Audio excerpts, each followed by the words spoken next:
So I guess case number 4 is what I would call the most robust of these interpretations. The data, the way that we did this is we had an incredibly good set of XRD data. There were spectroscopy and NMR that were also running this well. So the porosity and saturations and mineral volumes, again, were calculated using a probabilistic mineral solver. And the way we went about doing this is we took the XRD mineral volumes and we used the spectroscopy curves to neural network model and infill them to get mineral volumes that were bound to the XRD.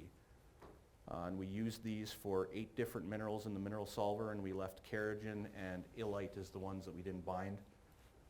And then we used a rock physics model. So in this case, we used a modified Hashин-Strickman model. And I'm not saying this is the right one to use. It's actually kind of unfortunate, the timing of everything. We got a great software update last week that added two new models in our software that would have been much more appropriate to use in the Montney, but this is the general workflow that we used.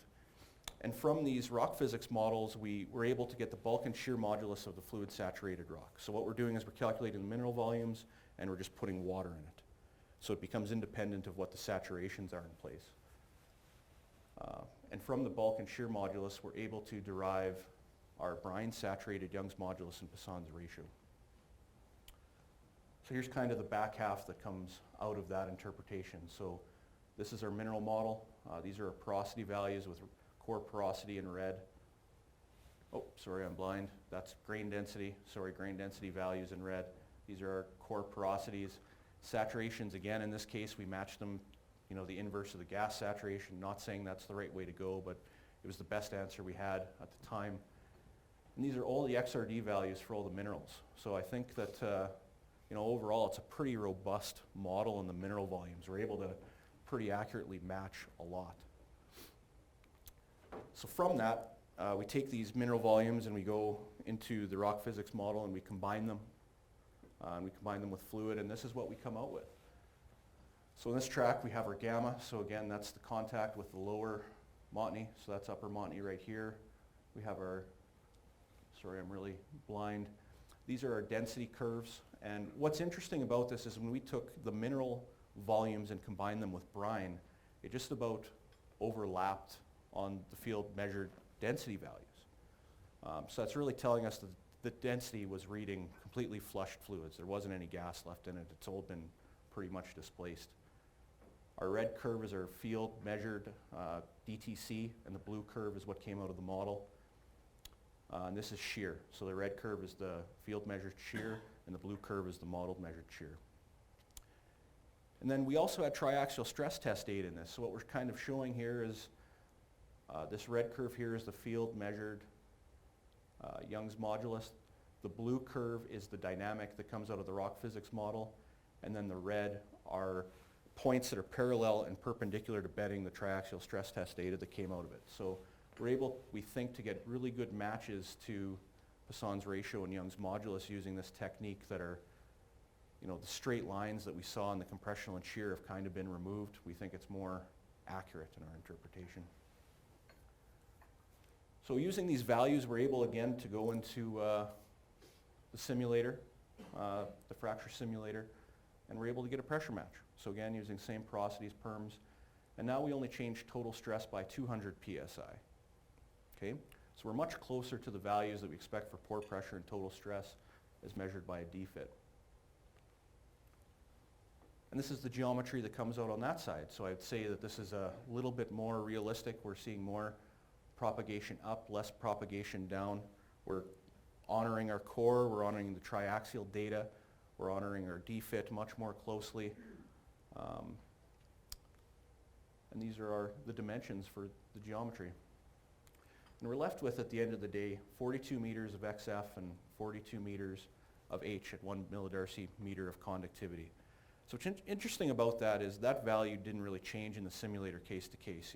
Plus or minus a few meters here or there, those values stayed constant. But what really changed was the frac going up, was it going down, and how wide was it? Just by changing the moduli. So just as a comparison, in the 4 cases, these are all scaled the same way.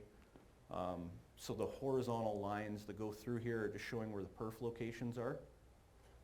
and the vertical lines are just lining the perf locations up again, model to model, where we have proppant concentration on top and conductivity on the bottom. So what I just hope this shows is these subtle variations. You can really drive what this geometry does. Is your frac going up? Is it going down? How wide is it? So the moduli actually have a pretty large amount of say in what that geometry is. So we're talking about moduli, so I guess let's just use a comparison. This is the best comparison plot I can come up with. So case one, if we go back to that, I'd say this is kind of pretty realistic. We're seeing more fracture propagation up. I'd say most completion engineers would look at that. They would make a few little changes. They'd probably remove that. You would just see a geometry that looks like that, and that's what would be reported. And that's actually pretty similar to what the consultant did in the very first case that I showed you. So it seems like it's a good model. But what we see is that the Poisson's ratio and Young's modulus that are calculated using those methods are so wildly different than core that how much validity is there to it? So if you didn't have the core to check this, you're kind of, you're in a challenging position. The blue curve here, or the blue dots, are case number 2. So that's where we just used compressional and shear and modified Morales correlation for Young's modulus and a Poisson's ratio multiplier to static. And that's this value we got that came out of that model. The blue curve, or the blue data, is from Gassman fluid substitution. So again, that one really took us in the wrong direction. If we wouldn't have core, we wouldn't be able to really verify that, but it certainly shows that it's a challenging model to use in these rocks. And the black is showing what came out of the rock physics model. So I hope the takeaways from this are not as much as, we're not saying that rock physics model is the best model to use. In this case, it did a pretty good job, but what's important is we have to match our core, and it becomes really challenging in the absence of it, and it's really difficult to just blindly trust the acoustic curves just due to bedding, hole rugosity, and fracturing in this case, and it has a material impact on what the fracture geometry is. So this is just a summary table, just showing of the geometries. Big points, big takeaways from this is case number 4. We're more closely matching total stress while still honoring system perm and pore pressure. Our gross fracture height, there's variability between 44 and 60 meters in this very simple fracture treatment. It's again just slick water and 1 proppant size. So we're seeing a 33% difference in H.